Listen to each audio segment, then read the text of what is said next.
Quel est le point commun entre tous les appareils électroniques que nous possédons et la République démocratique du Congo? Je te jure, c'est carrément dégueulasse. La mort. Oh la vache, c'est pas une blague. Oui, ça commence fort.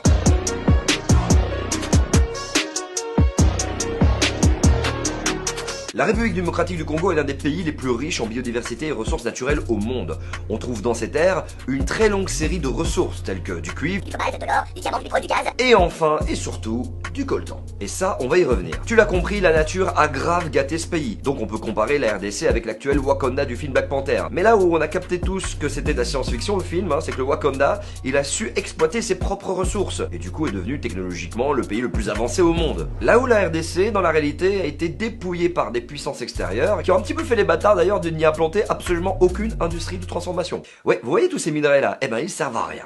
Que dalle. Les métaux qui sont présents dans la Terre sont ultra mélangés, on y retrouve du fer combiné à de l'aluminium, du silicium, du manganèse, et pour couronner le tout, ils sont rouillés. Alors généralement quand tu tombes sur du métal rouillé, bon tu l'évites, t'as pas envie de te choper le tétanos non plus. Mais il est possible de le désoxyder, tout ça en brisant les molécules, tu récupères le métal qui t'intéresse, mais pour ça il faut des grosses industries métallurgiques, et ça veut dire beaucoup de chimie et beaucoup d'énergie, et la RDC, elle est pas mal en S à ce niveau-là. Tous les jours au quartier, c'est la haine. Elle est donc incapable pour le moment d'exploiter ses propres minerais et devenir une grande puissance comme le Wakanda dans le film. Et d'ailleurs le coltan, 60 à 80% des réserves mondiales se trouvent au Kivu, en RDC, ce qui explique en partie pourquoi cette région est l'une des plus instables au monde. Et d'ailleurs parlons-en du coltan. C'est une abréviation de colombo-tantalite, un minerai à partir duquel sont extraits deux métaux rares, le tantal et le colombium, souvent appelé aussi le niobium. Alors on fait quoi avec tout ce coltan? Eh ben absolument tout ce qui est en lien avec l'électronique, y compris la caméra qui est en train de me filmer. Le coltan fait partie des métaux stratégiques à la base de toute notre technologie numérique. C'est une des raisons pour lesquelles en 62 ans d'indépendance, la RDC vit encore et toujours de grandes souffrances, même si les raisons de tout ce chaos représentent bien sûr une grosse complexité et une multitude d'origines majoritairement ethniques, politiques, économiques, sans parler de la colonisation et de la décolonisation qui n'a absolument rien changé à la donne d'ailleurs, puisque l'exploitation et l'oppression des peuples a juste d'une certaine manière changé de forme. C'est donc un terrain parfait pour des conflits et des guerres et une exploitation complètement illégale des minerais qui demanderait une série de vidéos explicatives aussi longues que les 33 saisons des Simpsons, mais nous allons aujourd'hui nous focaliser sur une situation chaotique qui dure depuis bientôt 30 ans dans l'est du pays. Tiens d'ailleurs 30 ans d'énormes conflits dans cette région, c'est drôle, c'était pas les débuts de l'accès à internet, le nombre d'ordinateurs particuliers, de téléphones portables qui ont littéralement explosé, bref le début de l'accélération numérique quoi. Si vous ne voyez pas vraiment où je veux en venir, regardez cette vidéo jusqu'au bout. Alors dans tout ce bordel politique qui est littéralement digne de Game of Thrones, il y a le M23 qui sévit dans la région du Kivu depuis 2012 et qui ont commis plusieurs crimes de guerre. Et d'ailleurs le gouvernement du président actuel Félix Tshisekedi a déclaré avoir eu des preuves que le Rwanda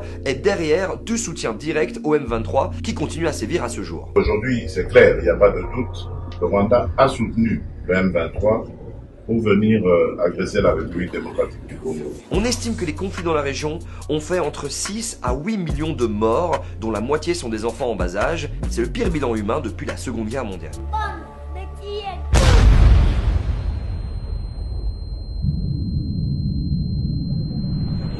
Mais bien sûr, ces conflits, il est évident qu'on ne peut pas les arrêter en un claquement de doigts. Voilà pourquoi il est majoritairement mis sous silence de l'ensemble de l'opinion publique, car ces enjeux-là sont trop importants et impliquent trop de gouvernements internationaux, et aussi nous-mêmes.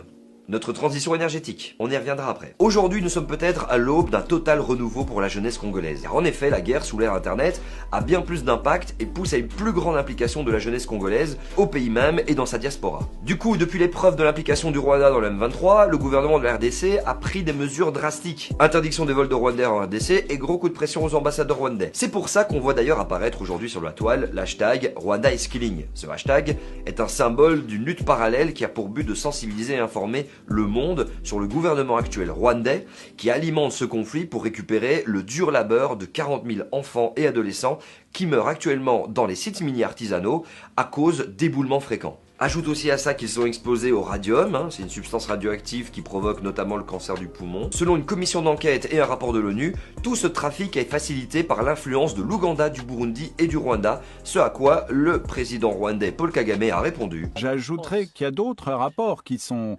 sortis et qui contestent et qui disent tout à fait l'inverse. Le contraire, qu'il n'y a pas eu de crime dans la région? Mais il n'y a pas eu de crime. À l'est de la RDC? Non, absolument pas. que ce soit par les personnes soit évoquées ou les pays cités. Bah, il est sûrement de bonne foi, Paul Kagame. Après tout, être le premier exportateur de coltan au monde, alors que t'en as quasiment pas dans ton sol, bah c'est que tout se passe dans la plus grande des légalités. Mais oui. Non mais regardez-le, lui-même il sait très bien qu'il est en train de mentir, ça transpire, mais il en a rien à foutre, le mec il est blindé de thunes. Et là où ça va devenir très intéressant, c'est que vous comme moi vous savez que le monde est en train de se transformer. Nous abandonnons peu à peu les énergies fossiles et commençons une transition énergétique. Ce qui est très pourri d'ailleurs dans le système actuel parce qu'on remplace un problème par un autre. Oui, la demande en métaux est littéralement en train d'exploser car on a démarré une course contre la dérive climatique. On développe du coup des éoliennes, des panneaux solaires et tout un système de batteries pour recharger nos nouveaux smartphones et voitures électriques. Et quoi de plus normal puisque de plus en plus de villes commencent à interdire les véhicules essence et diesel comme Bruxelles par exemple d'ici 2030. Ce qui veut dire que lors de cette transition énergétique, la demande dans certains métaux qui sont situés au Kivu est en train littéralement de battre des records. Et pour y répondre, malheureusement, du sang est encore versé dans le plus grand des calmes et de l'ignorance des médias mainstream. Notre société doit se décarboner rapidement pour éviter un désastre climatique.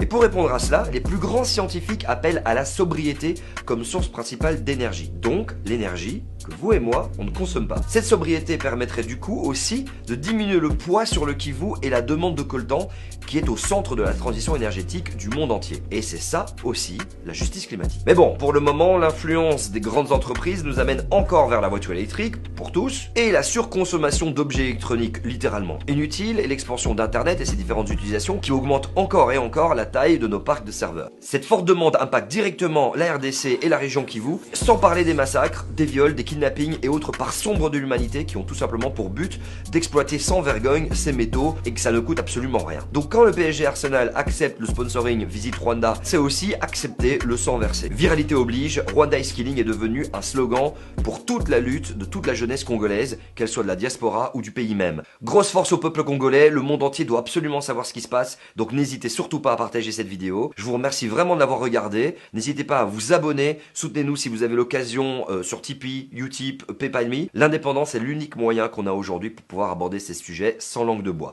Merci à tous et à bientôt sur les mythes.